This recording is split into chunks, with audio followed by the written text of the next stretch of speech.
আজকে Riders to the C কয়েক মিনিটেই সম্পূর্ণ নাটকটা জলভাত এবং সেখান থেকে কোনো ক্রিটিক্যাল জায়গাও বাদ যাবে না। দেখো, আমি বারবার করে বলছি, এই সেম অর্থাৎ ফোর্থ সেম পরিশ্রমের পাশাপাশি বুদ্ধি দিয়ে পরিশ্রম করাটাও কিন্তু প্রয়োজন। এই টোটাল নাটকটি 14 থেকে 15টা পৃষ্ঠা। এই 14 to 15 পেজেস নাটকটি আমরা আজকে একদিনে শেষ করব এবং এই একদিনে শেষ করব তার মানে এই নয় যে আমরা কোনো জায়গা মিস আউট করব, সবটাই বুঝবো, কোথাও কিচ্ছু মিস আউট হবে না। যেহেতু এই সেমে আমাদের ডেসক্রিপটিভ ইংলিশ, আমাদের ব্রড কোশ্চেন লিখতে হবে, দুটো দেবে, একটা লিখতে হবে। আর এত বড় নাটক থেকে কোন কোন জায়গা থেকে ব্রড কোশ্চেন দিতে পারে সেটাও আমরা আন্দাজ করতে পারবো এই ক্লাসটা করলে। আর আমি ব্রড কোশ্চেন 4টে এখানেই লেখাবো, ওই 4টে 5টা যাই লেখাই এখানেই মুখস্থ হবে, একদম সহজ। আমরা নাটকটার নাম রাইডার্স টু দ্য সি, অর্থাৎ সমুদ্রে যারা যায়। কি করতে যায়? নাচ করতে না, তারা ব্যবসা করতে যায়। আগে একমাত্র যোগাযোগের মাধ্যম, বাণিজ্য করতে যাওয়ার মাধ্যম কি ছিল? সমুদ্রপথ। আর সমুদ্র প্রকৃতির একটি অনবদ্য রূপ এবং যখন তখন ভয়ানক রূপ নেয়। আধুনিক কোনো টেকনোলজি নেই। এই সমুদ্রে কারা যেত? ওয়েস্ট অফ আয়ারল্যান্ডের, কোথাকার, কোন জায়গার লোক? ওয়েস্ট অফ আয়ারল্যান্ডের সেই জায়গাটার নাম কি? অ্যারান আইল্যান্ড। এই অ্যারান আইল্যান্ডের লোকেরা সমুদ্রে যেত এবং সমুদ্রে গিয়ে তারা প্রকৃতির সঙ্গে লড়াই করে তাদের নিজেদের জীবন জীবিকা নির্বাহ করত। সেই মানুষগুলো সমুদ্রের সঙ্গে লড়াই করে, বিশেষ করে পুরুষরা, তারা কিন্তু বেঁচে থাকতো না। তাই এই অ্যারান আইল্যান্ডের অধিবাসীদের প্রত্যেকের ঘরে মৃত্যু একটি নিত্য দিনের ব্যাপার। তাই সেই রকমই একটা পরিবারের কাহিনী আমরা আজকে নাটকটাতে পড়বো। নাটকের নাম Riders to the Sea, written by John Millington Synge. এবং এটি কিন্তু একটা ওয়ান অ্যাক্ট প্লে, অর্থাৎ একাঙ্ক নাটক। তার মানে একাঙ্ক নাটক মানে কি? প্রত্যেকটা জায়গা মন দিয়ে বুঝবে যারা তোমরা অনলাইন ক্লাসেস করছো। জবনিকাটা যদি একবার ওঠে তাহলে নাটকের প্লট অনুযায়ী ওই নাটক পর্দাটা বারবার নামবে না, একটা জায়গাতেই পুরো নাটকটা হবে। সেটিংসও একটা জায়গা, অর্থাৎ নাটক আমরা যখন দর্শকের আসনে বসে দেখবো যে সেটিংসটা আছে, অর্থাৎ আমরা কি দেখবো? আমরা কি কোনো মাঠ দেখবো, না কোনো আমরা বেডরুম দেখবো, না কোনো আমরা সর্ষে ক্ষেত দেখবো? যেই সেটিংসটা আছে সেটাই থাকবে, আর বদলাবে না। তাহলে এই নাটকে ওয়ান অ্যাক্ট প্লে, এবং এই নাটক যিনি লিখেছেন তার নাম বললাম জন মিলিংটন সিঞ্জ, এবং তিনি কিন্তু একজন বিখ্যাত play right, Irish play right. Play right বানানটা একটু লক্ষ্য করবে, প্লে রাইট মানে নাট্যকার। এবং এই নাটকের মূল যে থিম সেটা হলো ফ্যাটালিজম, অর্থাৎ ব্যর্থতা। কিসের ব্যর্থতা? সমুদ্রের সঙ্গে লড়াই করা একটা ব্যর্থ না? আমরা ঈশ্বরের সঙ্গে লড়াই করতে পারি? পারি না, কারণ আমরা প্রত্যেকে জানি সমুদ্রের সঙ্গে লড়াই করা শেষ যে পরিণতি সেটা মৃত্যু। তাই এই নাটকের মূল থিম হলো ফ্যাটালিজম, ভালো করে বোঝো। এবং এটা একটা সেল্টিক মাইথোলজি, সেল্টিক মাইথোলজি একটা আইরিশ মাইথোলজিক্যাল অ্যাসপেক্ট, সেখান থেকে এটা নেওয়া। এবার নাটকের প্রধান চরিত্র, যে কোনো নাটক বা সিনেমা শুরু হওয়ার আগে প্রধান চরিত্র বা চরিত্রে আছে অভিনয় দেব, টুডুং টুডুং টুডুং, এটা ব্যাকগ্রাউন্ড মিউজিক হয়। তারপরে কোয়েল মল্লিক, ও এই যে ব্যাপারটা। তাহলে নাটকের চরিত্র কে কে আছে? নাটকের চরিত্রে যারা ডায়লগ ডেলিভারি করবে এবং ব্যাকগ্রাউন্ডেও থাকবে কিছু কিছু চরিত্র। 1 নাম্বার আছে আমাদের মরিয়া। মরিয়াকে একজন বয়স্কা মা এবং এই নাটকের প্রোটাগনিস্ট, অর্থাৎ প্রধান চরিত্র, যিনি তার স্বামী সন্তান প্রত্যেককে এই নির্মম সমুদ্রের কোলে হারায়। এবং আছে আমাদের বিখ্যাত নরা ফাটিয়ে, ও সাকি সাকি, সেই নরা ফাটিয়ে, এবং তার দিদি, কি নাম তার? ক্যাথলিন। এবং আমরা ব্যাকগ্রাউন্ড দেখতে পাবো ইয়াং প্রিস্ট আছে, 4 জন ভদ্র মহিলা যারা পরবর্তীকালে আমরা দেখতে পাবো ক্রসিং করতে করতে তাদের বাড়িতে আসবে এবং দেখতে পাবো আমরা এইখানে ব্যাকগ্রাউন্ডে দেখতে পাবো ইমনের কথা, one of the friends of Bartley. আর কে আছে? মাইকেল এবং বার্টলে। এই চরিত্র মাইকেলকে, মাইকেল যাকে খুঁজে পাওয়া যাচ্ছে না 9 দিন ধরে, আর বার্টলেকে যে শেষ বেঁচে থাকা সন্তান। তাদের কটা ছেলে মেয়ে তাহলে মরিয়ার? টোটাল 8টা ছেলে মেয়ে, 2 মেয়ে 6 ছেলে। তাদের নাম কি? মাইকেল, সিমাস, প্যাচ, স্টেফেন, সন, বার্টলে। কোনো ব্যাপার না। আমরা এবার নাটকটা শুরু করি। নাটকের সেটিংটা কোথায়? নাটকে আমরা যখন দর্শকের আসনে বসবো তখন দেখতে পাবো নাটকটা যে সেটিং, অর্থাৎ পর্দাতে উঠছে ব্যাকগ্রাউন্ড মিউজিক নেই তো, আচ্ছা পর্দা উঠছে, তো পর্দা উঠছে উঠছে, এবার ব্যাকগ্রাউন্ডটা কি দেখবো আমরা? আমরা দেখবো একটা কিচেন, রান্নাঘর। সেই রান্নাঘরের বেড়ায় দেখবে অনেক অয়েল স্কিন থাকে। অয়েল স্কিন মানে মা যেই ন্যাকড়া দিয়ে হয়তো ধরো খুন্তিটা ধরলো, কড়াইটা ধরলো, ওটা ওটা বেশ তেলাক্ত হয়ে যায়, তো এটাকে বলা হয় অয়েল স্কিন, নেতা। ওকে, আর কি আছে? স্পিনিং হুইল, ওই জাতা কল আর কি, স্পিনিং হুইল। আর কি আছে? সাম নিউ বোর্ডস, কিছু নতুন সাদা বোর্ড। এটা কি প্রমাণ করে যে ওইখানে যেমন রান্নাঘরে প্রত্যহ জীবনে ব্যবহৃত সমস্ত কিছু আছে, তেমনি অয়েল স্কিনস, স্পিনিং হুইল, এগুলো তো রান্না করতে লাগে, তেমনি নিউ বোর্ডস কিসের জন্য লাগে? ওইখানে কফিন বানাতে। তার মানে ওইখানে মৃত্যু একটা প্রতিদিনে ঘটে যাওয়া একটা সাধারণ ব্যাপার। তো আমরা সেটিংসে তাই দেখতে পাচ্ছি। এবার নাটক যে শুরু হবে, চরিত্রে নড়া এসছে একদম চুপি চুপি পা টিপে টিপে। কেন? মা ঘুমোচ্ছে। এই নড়া ক্যাথলিনকে বলছে, মা কোথায়? বলছে মা ঘুমাচ্ছে, যদি ঘুমাতে পারে। কারণ সেই মায়ের চোখে কখনো ঘুম আসে না যে মা তার অলরেডি 5 সন্তানকে হারিয়েছে, স্বামীকে হারিয়েছে, শ্বশুর মশাইকে হারিয়েছে। এই ঘরেই তাদের প্রত্যেকের মৃতদেহ, সলিল সমাধিত মৃতদেহ নিয়ে আসা হয়েছে। She witnessed everything. তার চোখে ঘুম নেই, তাই বলছে যদি ভগবান একটু ঘুমোতে দেয়, তাই ঘুমোচ্ছে। আর ক্যাথলিন বলছে, এই নড়া, তোর হাতে কি? নাচিস পরে, ও সাকি সাকি পরে করিস, হাতে কি? বলছে হাতে, ও হ্যাঁ হাতে আমি আসছিলাম, ইয়াং প্রিস্ট, মানে অল্প বয়সে ইয়াং পুরোহিত, দেখতে সুন্দর ইয়াং প্রিস্ট, আমাকে একটা টুপলি ধরিয়ে বলল, এইটা বাড়ি গিয়ে দেখো তো এটা মাইকেলের কিনা। মাইকেলের? কোথায় পেয়েছে এই টুপলি? এই টুপলির ভিতরে কি আছে? বলছে একটা শার্ট আছে আর প্লেন স্টকিং, অর্থাৎ একটা জামা বা ওই জামার টুকরো। আর কি আছে? মোজা। সেটা কার? আরে মাইকেলের। বলছি জানিস তো পুরোহিত, কোথায় পেয়েছে? ওই ডনিগালে। ডনিগালে? দাদা কি এত দূরে কি করতে যাবে? বলছে হতে পারে সমুদ্রের যখন বাতাস প্রবল হয়, ঢেউ উত্তাল হয়, মৃতদেহ ভাসতে ভাসতে উত্তরে চলে যেতেই পারে। আমরা আইডেন্টিফাই করব যে এইটা দাদার কিনা, অর্থাৎ মাইকেলের কিনা, তাদের ব্রাদার মাইকেলের কিনা।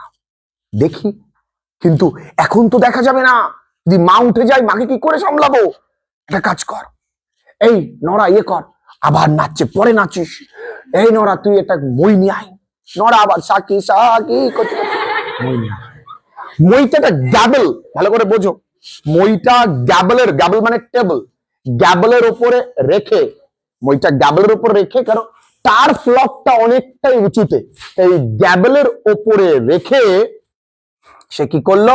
টারফ্লপটে, মানে টারফ্লপ মানে কি? বড় ঘাস, যেটা জ্বালানি হিসেবেও কাজে লাগে, আর যখন বেঁচে থাকে মানে গাছগুলো, তখন সেগুলো গবাদি পশুর খাবার হিসেবেও কাজে লাগে। তো সেই ঘাসে, শুকনো ঘাসের মধ্যে লুকিয়ে রাখবে। এবার আমাদের ক্যাথলিন উঠে এরাম করে রাখতে যাবে, মা তখন এসছে, কিরে ওখানে কি করিস? আজকের সন্ধ্যের জন্য আর কালকে কালকে সকালের জন্য কি টার্ফ যথেষ্ট হয়নি? আরো আরো তুই আনতে গেছিস, এবার কেস খেয়ে মা আসলে কি মাইকে বাটলে দাদা তো কনিমোড়ায় যাবে। ভালো করে বোঝো, বাটলে দাদা কোথায় যাবে? প্রথমে কনিমোড়া, একটা মার্কেট, যে মার্কেটে আমরা প্রতিদিন যাই, যেমন আমাদের থানার মোড়। কিন্তু আমরা স্পেশাল কাজেই কিন্তু কলকাতায় যাই। তো কলকাতাটা এখানে বলতে পারো গালওয়ে ফেয়ার, ঠিক আছে।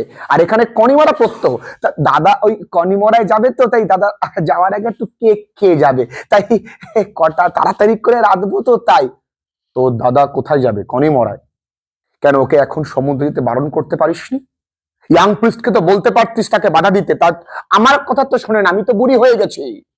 ওই প্রিস্টের কথা তো শুনবে। ও মা, আমি প্রিস্টকে বলেছিলাম, জানো তো প্রিস্ট বলছে দেখো পুরুষের জীবন, পুরুষকে কর্ম করতে বেরোতেই হবে, তাকে তো বাধা দেওয়া যাবে না, তার না হলে আমরা খাবো কি? তাই তিনি বলছে দাদাকে বাধা দেওয়া সম্ভব নয়, তাহলে প্রকৃতির নিয়ম বদলে যাবে। এবং ভগবানের উপরে ভরসা রাখো, ভগবান তোমার মাকে will not let her in destitution, অর্থাৎ তাকে একদম একাকিত্ব অর্থাৎ নিঃসন্তান বা পুত্র সন্তানহীন একদম করে দেবে না। ভগবান এতটা নির্দয় না, তুমি নিশ্চিন্ত থাকো মা। সে তো ঠিক আছে, আমাদের বাবু কোথায়, অর্থাৎ বাটলে কোথায়? এই নরাতি আবার নাচছিস? বাটলে কই? বাটলে গেছে ওই সমুদ্র তীরে, বন্দরে, যে সেখানে কোনো জাহাজ আসছে কিনা। কারণ যদি জাহাজ আসে, যে জাহাজ সপ্তাহে একটা কি দুটো আসে, যদি জাহাজ আসে তাহলে ওই জাহাজে করে সে বাণিজ্যে বার যাবেই, এমনটা আমি দাদার বন্ধুদের কাছ থেকে শুনেছি। তাদের নাম কি? ইমান, সিমন, স্টেফেন, ফিটি, কলামসন হলো নামগুলো। ইমন বলো, বসন্ত বলো, তোমার জন্য সবই। তাহলে ইমন, সিমন, স্টেফেন, ফিটি, তোমার কলাম সাল, মনে থাকবে। তাদের কাছ থেকে আমি শুনেছি, কি শুনেছি? যে দাদাকে আটকানো যাবে না, দাদা যাবেই। কোথায় যাবে? সমুদ্রে। কোন সমুদ্রে? এই ভয়ানক সমুদ্রে। সেখান দিয়ে কোথায় যাবে? গালওয়ে ফেয়ারে। এই কথা আলোচনা করতে করতে আমাদের বাটলে ঘাটলে করে চলে এসছে। বাটলে হাজির। বাটলে অত্যন্ত তাড়াহুড়োর মধ্যে এসেই একদম, ক্যাটলিন দড়িটা দে, দড়িটা দে। কি করবি দাদা? কারে গলায় দড়ি দিবি? আরে দড়িটা দে, যে দড়িটা আমি কনিমোড়া থেকে কিনেছিলাম। মনে রাখবে, এখানে অধিকাংশ জিনিস তাদের বাড়িতে যাই আছে, maximum was bought from Konimora, not Kanamora, it's Konimora. তো ওই কনিমোড়া থেকে কিন্তু নেওয়া। আরে কনিমোড়া থেকে যে দড়িটা নিয়ে এসেছিলাম, আরে আমি তো ঘোড়ার মানে বিজনেস করি, তুই জানিস তো, আমি ঘোড়াগুলো তো নিয়ে যাব, আমি তো গাড়ি করে ঘোড়া নিতে পারবো না, আমি তো চালিয়ে যাব। তা চালিয়ে যাওয়ার জন্য ঘোড়ার গলা একটা হলটার বাঁধতে হয়, তাই সেই হলটার বাদ। একটা ভদ্র মহিলার সন্তান মারা গেছে, তোমরা হাসছো। যাই হোক, তা ওই যে হলটার, এই হলটারটা বানাতে কি প্রয়োজন? এই হলটারটা বানাতে প্রয়োজন কি? দড়ি। তা দড়িটা কোথায় রেখেছিস? দড়ি এরা এই নারা, দড়িটা একটা কাজ করতো, এই ওই দেখ একটা পেরেকের ওপরে দড়িটা ঝোলানো আছে। পেরেকের উপরে দড়ি ঝুলে রেখেছিস রে? এটা বলিস না দাদা, জানিস তো ভাই, বলিস না। এই দড়িটা ওখানে রাখা হয়েছে কারণ কালো পাওয়ালা কিছু শুয়োর, মানে একটা শুয়োর এসে ওইটাকে এত চাবান চাবায়, ওই দড়ির যে টেম্পার্টমেন্ট নষ্ট হয়ে যায়, তাই ওখানে আমি তুলে রেখেছি। থাক, তাহলে একটা যাই হোক, তা ওটা দে। আর শুয়োরটা কিন্তু খুব জ্বালায়, খুব শুদ্ধ বাংলায় শুকর, বরাহু নন্দন। ও জবের ক্ষেত নষ্ট করে, জব মানে রাই। তাই শোন, আমি যখন চলে যাব, আমার অ্যাবসেন্সে কোন জবার যদি আসে, জবার মানে ক্যাটল ডিলার, এখানে প্রত্যেকটা জিনিস লেখা আছে, ক্যাটল ডিলার। যদি কোনো জবার আসে, তাহলে এই শুয়োরটাকে, এই শুকরটাকে, এই বরাহনন্দনটাকে একই বিক্রি করে দিবি। যদি ভালো প্রাইস পাস, বলে আবার শুকরের আবার ভালো প্রাইস, এই কথা বলতে বলতে মা এসে হাজির। বাবারে, না গেলে হয় না? না মা, আমাকে যেতে হবে মা, আমি না গেলে সংসার কি করে চলবে? কিন্তু বাবা, তুই যে যাবি কেন? আরে দেখো, সপ্তাহে 2-1 বার তোমার জাহাজ আসে। আর এবার শুনেছি নাকি গালওয়েতে ঘোড়ার ব্যবসাটা ভালোই লাভ দিচ্ছে। আরে বাবা, 1000 ঘোড়া বিক্রি করে যত টাকা উপার্জন করবি তার থেকে আমার সন্তানের দাম অনেক বেশি। তুই যে চলে যাবি, তোর চলে গেলে তো তুই আর ফিরবি না রে, কেউই ফেরেনি। আমার আবার কোল শূন্য হয়ে যাবে, আমার আর কিছু থাকবে না। তুই যে চলে যাবি, আমি কিভাবে বাঁচবো? আমি এই 2 মেয়েকে নিয়ে কিভাবে থাকবো? কিন্তু মা, আমাকে তো যেতেই হবে। এই কথা বলে সে তার পার্স এবং টোব্যাকো অর্থাৎ তামাক, সে দুটো সঙ্গে করে নিয়ে এবং পুরনো জামাটা খুলে তার নতুন একটা পশমালা পোশাক, অর্থাৎ যেটা ঠান্ডার সময় পরে, যেটাকে বলে ফ্ল্যানেল, সেই ফ্ল্যানেলটা পরে সে বেরিয়ে গেল। এবং বেরিয়ে যেতে যেতে মা কিন্তু পেছনে বলল, এই যে গেল, আর ফিরবে না, আর ফিরবে না। তো আমার ভাগ্যে আর কিছু নেই, মৃত্যু মৃত্যু। এই যে কথা, হায় বদদুয়া। এটা শুনে না ক্যাথলিন রেগে গেছে। আচ্ছা মা, তোমার মুখে কি কোনো ভালো কথা নেই? একটা লোক কাজে বেরোচ্ছে আর তুমি মরবে মরবে, গোপালে মা মরবে, কি কথা? হ্যাঁ, তুমি ভালো কথা বলতে পারো না মা? হ্যাঁ হ্যাঁ, ও মা, তুমি তো ভালো বলতে পারো, কি খারাপ গোপালে মা মরবে। ও মা, তাহলে একটা কথা বলি শোন। দেখেছো বুড়ি, তোমার জন্য, এই বুড়ির জন্য দাদার জন্য যে রুটি বানিয়েছি সেটাও দিতে ভুলে গেছে। তা আমি দাদার তো রুটি দেবো বলে, তোমার কথা মুখেই থাকলো, এমনি না খেয়ে মরে যাবে। তুমি বলেছো, দেখেছো রুটি দেইনি, তোমার মুখ তো না বাদি রাখার মতো। আচ্ছা কাজ করি, শোনাই, ঠিক আছে, তুমি তো বদদুয়া দিয়েছো, তোমার মনে তো একটা দুঃখ আমি বুঝি। এ নাও, ন্যাকড়ায় করে জড়িয়ে দুটো রুটি এগরোল মতো করে দিয়েছে, এগরোল মতো করে দিয়ে বলছি, যাও মা যাও। আর এই সেই নড়া, তুই তখন তো নাচছিস, তুই কি বলতে চাই বলবেন? নাচ থামা, সাজা খুলে গেছে। এইবার আমরা ব্যাকগ্রাউন্ডে নড়াকে কিন্তু রাখছি, ভুলে যাচ্ছি না, এই জন্য ওকে নাচছে, ও তখন থেকে এইবার যাই হোক। আর এই শোন, এই নড়া, মার কাছে একটা লাঠি দে, কে এমনি দেখ বহু রাত ঘুমায় না, পুত্র শোক বা পুত্র বিয়োগের শোক রয়েছে।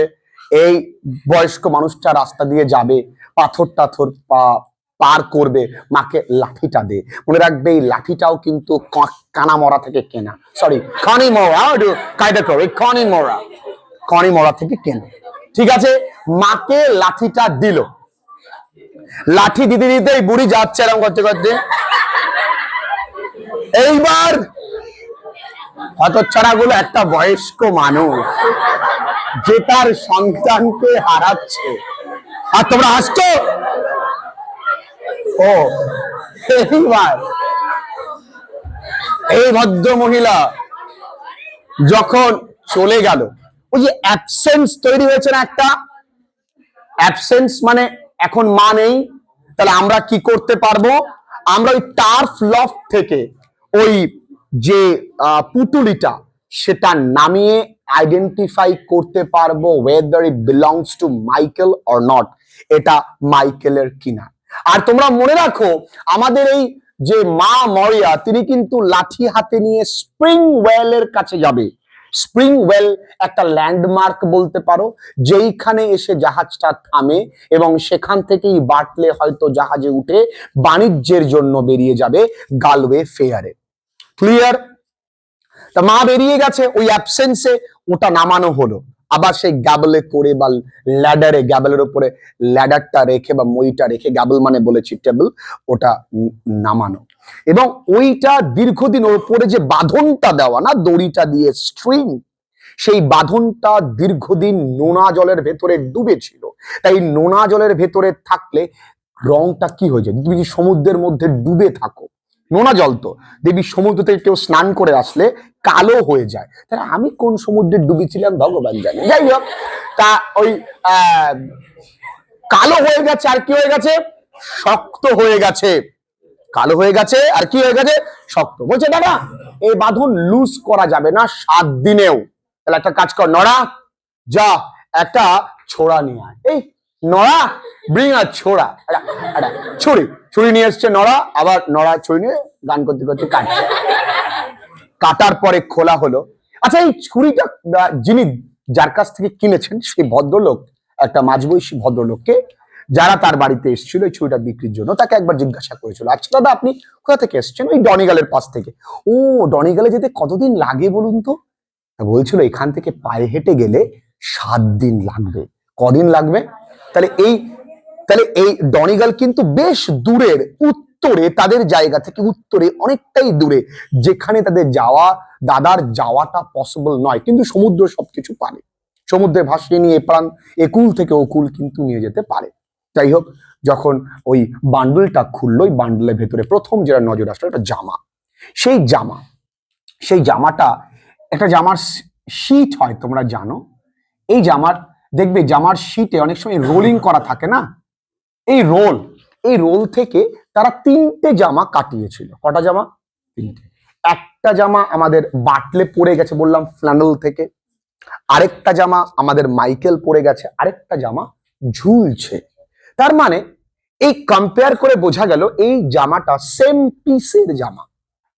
কিন্তু নড়া বলছে আচ্ছা দিদি যদি এমনটা হয় তাহলে এই বান্ডল থেকে কি মাত্র 3টেই জামা তৈরি হয়েছে, আর কি জামা তৈরি হয়নি? তাহলে এই জামা দেখে তো প্রমাণিত হয় না যে এটা আমাদের দাদারই, অন্য লোকেরও তো হতে পারে, হয় কি? হয় না। হঠাৎ করে বললো তাহলে এই মোজাটা, যে মোজায় আমি 3 স্কোর স্টিচেস করেছিলাম এবং এটা অদ্ভুত সেলাই করেছিলাম। 3 স্কোর স্টিচেস মানে আমি আগেও বুঝিয়েছি, এই তোমরা যারা উলের কাজ করো তারা জানো যে 3 স্কোর মানে 3 কুড়ি, 3 কুড়ি মানে 60টা সেলাই, আর 4টে স্কোর তারা ফাঁকা রেখেছিল, হয়তো অর্থাৎ এখানে 60টা সেলাই দিয়েছে, এই এতদূর ফাঁকা রেখেছে, আবার 60টা সেলাই দিয়েছে। এই যে ব্যাপারটা একমাত্র আমিই করি, কারণ আমার স্টাইল আমি করেছি। তাহলে প্রমাণ করছে কি এটা কি, এটা আমাদের মাইকেলেরই মোজা, অর্থাৎ মাইকেল মারা গেছে, he had got a clean burial, অর্থাৎ সলিল সমাধিত হয়েছে, তার দেহের কোনো কুল কিনারা নেই। কিন্তু এই দেহটা কি করে পাওয়া গেছে, বা এই জিনিসটা কি করে পাওয়া গেছে? দেহ নয়, ওই জামা মোজাগুলো কে পেয়েছে? তখন বলছে শুনলাম ওই ইয়াং প্রিস্ট বলেছে 2টো লোক দেবার রোয়িং অর্থাৎ তারা বৈঠা বা ছোট নৌকা চালাচ্ছিল। নৌকা কখন চালাচ্ছিল? নৌকা চালাচ্ছিল ঠিক বিফোর দ্য ক্রোস কুড, অর্থাৎ কাক ডাকা বা মোরগ ডাকার আগে, অর্থাৎ ভোরের একটু আগে, যখন মানুষ গভীর ঘুমে আচ্ছাদিত থাকে, তখন 2 নম্বরই কাজ বেশি হয়। তাই তারা কি করছিল, উইথ প্রোটিন নয়, প্রোটিন মানে চোলাই মদ তারা নিয়ে যাচ্ছিল।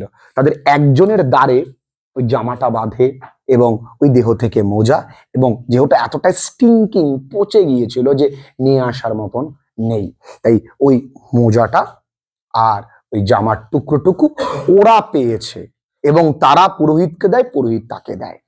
কিন্তু এইটা জানবার পর, ফাইনাল রেভলিউশনের পর আমাদের নড়ার কিন্তু চোখে জল, যে যেই দাদাকে আমরা 9 দিন ধরে খুঁজছি উইথ অ্যান এক্সপেকটেশন যে নিশ্চয়ই আসবে, কারণ কেউ আশা করে না যে বাড়ির কেউ মারা গেছে। কিন্তু মাকে কিভাবে বলবো? সন্তান মৃত্যুর খবর মাকে বলাই দুনিয়ার সব থেকে কঠিনতম কাজ, মাকে বলা সম্ভব নয়। মাকে আমি কিভাবে বলবো? এটা ভাবতে ভাবতে হঠাৎই তাদের মা দরজার সামনে, দেখো একটাই কিন্তু জায়গা, হ্যাঁ, দরজার সামনে মা এসে হাজির। শি ওয়াজ লুকিং বিওয়াইল্ডার্ড, অর্থাৎ হতভম্ব, অবাক, যেন কোনো ভয়ঙ্কর দৃশ্য তিনি দেখেছেন। মার হাতে কিন্তু এই রুটির রোলটা কিন্তু তখনও ছিল, রুটির রোলটা কিন্তু দিতে পারিনি। তখন জিজ্ঞাসা করছে, কি গো মা, তুমি রুটির রোলটা দাওনি? আর মা যেন নরার চোখের জল দেখতে না পারে, নরার ওই স্যাড লুকিং ফেস দেখতে না হয়, তাই নরাকে বলছে তুই একটু আড়ালে লুকিয়ে থাক, এগেইনস্ট দ্য লাইট, মানে আলোর বিরুদ্ধে, কিন্তু নরার ছায়াটা কিন্তু দেখা যাচ্ছে। আর মনে রাখিস, আর তুই মার সামনে আসবি না। আর ওই পুটলিটা কোথায় রাখবি? ওই পুটলিটা তুই রেখে দে চিমনি কর্নারে। আমি এই জায়গাগুলো বারবার করে বলেছিলাম, এমসিকিউর জন্য ইম্পর্টেন্ট, তাই না? তো চিমনি কর্নারে তুই ওটাকে লুকিয়ে রেখে দে। আরো আর মা আসলে কিন্তু আসবি না। তাই মা যখন এসছে, মা হতভম্ব চেহারা, মার চোখ মুখে একটা ভয় ভয় ব্যাপার। ও মা, তুমি রুটি দাওনি কেন? মা বলছে আমি একটা ভয়ঙ্কর দৃশ্য দেখেছি। আরে তুমি রুটি দাওনি কেন? ভয়ঙ্কর দৃশ্য। আরে আগে তুমি কি দেখেছো? আমি এমন ভয়ঙ্কর দৃশ্য দেখেছি। সেই ভয়ঙ্কর দৃশ্যের সঙ্গে আরো একটা ভয়ঙ্কর মাইথোলজিক্যাল সিনারিওর একটা কম্প্যারিজন করবে, মেটাফরিক্যাল একটা কম্প্যারিজন আছে। সেই মাইথোলজিক্যাল সিনারিও কি? সদ্য বিবাহিত ডারা, যাকে বলা হয় ব্রাইড ডারা, সেই ব্রাইড ডারা যখন বিবাহ সম্পন্ন করে শ্বশুর বাড়ির দিকে ফিরছে, তখন একটা ভয়ঙ্কর দৃশ্য দেখেছিল, যে দৃশ্য সত্যি ভয়ঙ্কর। কি? সমুদ্র থেকে একটি মৃত ব্যক্তিকে দেখা যাচ্ছে, একটা জ্যান্ত শিশু তার হাতে। ওই যে এই যে ভয়ঙ্কর দৃশ্য, মরা লোক, একটা জ্যান্ত শিশু দাঁড়িয়ে আছে, ভয়ঙ্কর দৃশ্য না? ওই দৃশ্যেরই মতন আমি একটা ভয়ঙ্কর দৃশ্য দেখেছি। কি দৃশ্য দেখেছো? আমাদের বাটলে, সে তো রেড মেয়ারে করে যাচ্ছিল, তার পেছনে ছিল গ্রে পনি, অর্থাৎ ছোট বাচ্চা। আমি দেখেছি মাইকেলের বাটলের পেছনে গ্রে পনিতে মাইকেল যাচ্ছে, অর্থাৎ Michael was following Batley. That means death was behind Batley, মৃত্যু বাটলের পেছনে, যখন তখন তাকে কেড়ে নিতে পারে। আমি এমন দৃশ্য দেখেছি। ও মা, তুমি মাইকেলকে দেখেছো মা? এই দেখো মাইকেলের মৃতদেহ থেকে পাওয়া প্লেন স্টকিং আর জামা। মাইকেল দাদা বেঁচে নেই মাগো। তাহলে আমি কি দেখলাম?